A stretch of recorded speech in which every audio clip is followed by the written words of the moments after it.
अस्सलाम वालेकुम दोस्तों, मैं हूं गुलाम यासीन और आप देख रहे हैं YouTube channel HVACR expert engineer.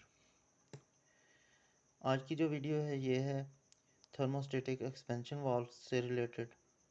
इसमें मैं आपको इनके बॉडी पार्ट्स, इसका वर्किंग प्रिंसिपल और एडजस्ट करना हर यूनिट के हिसाब से। मैंने आप लोगों को वीडियो बहुत पसंद आएगी, एंड तक देखेंगे इसको।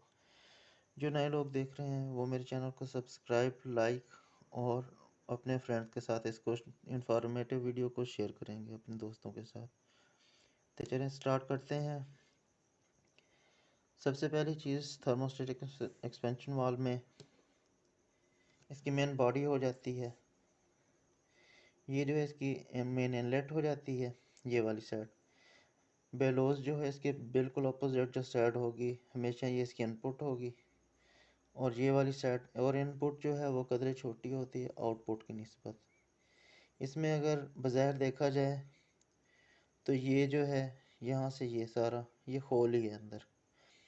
उसके बाद ये इसका एडजस्टर है जो कि डेड कैप से बंद किया होता है। एडजस्टिंग स्क्रू है इसका, एडजस्टिंग स्क्रू इसका।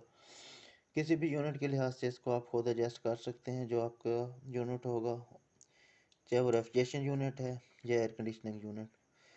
वोलेटाइल लिक्विड होता है इसके अंदर। वोलेटाइल लिक्विड होता है जो कि इसके सेंसर में इसके साथ अटैच है। सेंसर में भी वही सेम वोलेटाइल लिक्विड होता है। या बाज़ दफ़ा ये कहा जाता है कि जो सिस्टम की रेफ्रिजरेंट होगी उसी को जो है ना, इसका जो है ना मेन इसमें डाली जाती है, वोलेटाइल लिक्विड वही हो जाता है, रेफ्रिजरेंट हो जाती है। इसका बुनियादी पार्ट्स जो है वो ये वाला है, अर्फिस कहते हैं इसको। इसमें ये बारीक जाली सी लगी होती है इसके अंदर, और ये वाला हिस्सा जो है ये इसका अर्फिस है, और इसी से ही ये सारा इसका सिस्टम चल रहा होता है। क्यों, मेन जो रेफ्रिजरेंट इसमें आती है तो इस रास्ते से आती है। अभी आप देखेंगे ये यहाँ तक जो है ना बआसानी जा रहा है। उसके बाद आगे जो है थोड़ा इसको, ये देखें प्रेस मैं कर रहा हूँ। प्रेस करने पे ये है कि जो बेलोज है इसके अंदर एक मैकेनिकल पार्ट सा लगा हुआ है, सुई नुमा होता है, जो कि इस वाली पेन को दबा के रखता है। मेन वर्किंग इसकी यही होती है, जिस वक्त इसका सेंसर गर्म होगा तो ये आगे तरफ पेन को ज़्यादा झुका के रखेगा और ये ज़्यादा से ज़्यादा इसको प्रेस करेगा। अब ये देखें, अब इसी में से, इसी सुराख में से ही रेफ्रिजरेंट ने निकलना है। बाकी ये जो होता है, ये देख लें कॉलर है इसकी बनी हुई, ये वाली कॉलर। ये कॉलर इसके साथ जिस तरह से जाली अटैच हो गई और इस कॉलर ने इसके ऊपर बैठ जाना है। अगर जाली हटा कर देखें, ये देखें यहाँ पर ये इसके ऊपर बैठ जाएगी और रेफ्रिजरेंट के गुजरने का बिल्कुल यही मामूली सा जो रास्ता है यही है।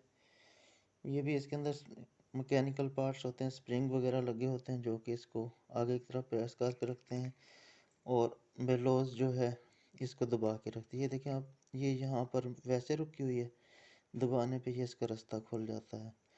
कितना दबाना है इसको, ये वाला सारा मामला जो है ये एडजस्टिंग स्क्रूज के अंदर होता है। इसको जितना आप लूज़ करते जाएंगे इसका मैकेनिकल हेड जो है वो बाहर आता जाएगा। जो रेफ्रिजरेशन सिस्टम में है, अगर फ़र्ज़ करें आप इसको छेड़ भी बैठते हैं तो रेफ्रिजरेशन सिस्टम में इसको जब आप लगाएंगे तो एक दफ़ा इसको टाइट कर लें अच्छी तरह से। टाइट करने के बाद तकरीबन 1.5 से 2 जो है ना इसको चक्कर देंगे, 1.5 चक्कर या 2 चक्कर पे इसका रेफ्रिजरेशन सिस्टम के लिए। अगर एयर कंडीशनिंग सिस्टम में होगा तो फिर क्योंकि ज़्यादा रेफ्रिजरेंट की ज़रूरत होती है, इसलिए रेफ्रिजरेशन सिस्टम में 1.5 से 2 चूड़ी इसकी खोली जाएंगी। एयर कंडीशनिंग सिस्टम होगा तो तकरीबन 3.5 से 5.5 तक जो है ना चूड़ी खोली जाती है इसकी। और ये बात जो आपको बता रहा हूँ बुनियादी तौर पर ये कोई नहीं बताता होता, ये बहुत ज़्यादा अहम चीज़ हो जाती है इसकी, इससे रिलेटेड। ये इसकी मेन इनपुट है, ये यूनिट की लिक्विड लाइन के साथ लगेगी, और ये वाली जो है एवापोरेटर के साथ लगेगी।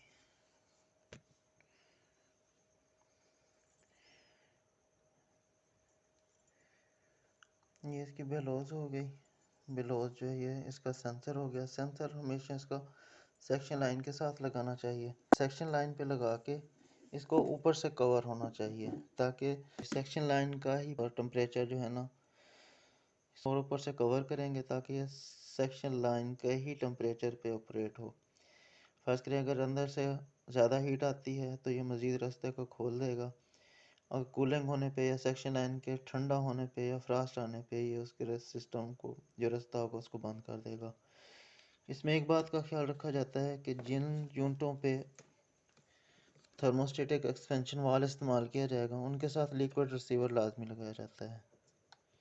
बाज़ यूनिटों में जो फ़िल्टर होता है वही लिक्विड रिसीवर का काम कर रहा होता है, बड़ा फ़िल्टर लगाया जाता है। नहीं तो अगर फ़िल्टर नॉर्मल आम होगा तो इसके साथ लिक्विड रिसीवर लाजमी लगाया जाएगा। ये इसके बुनियादी पार्ट्स हैं। ये वाली जो है क्लम्प सा होता है सेक्शन लाइन पे इसके सेंसर को लगाने के लिए।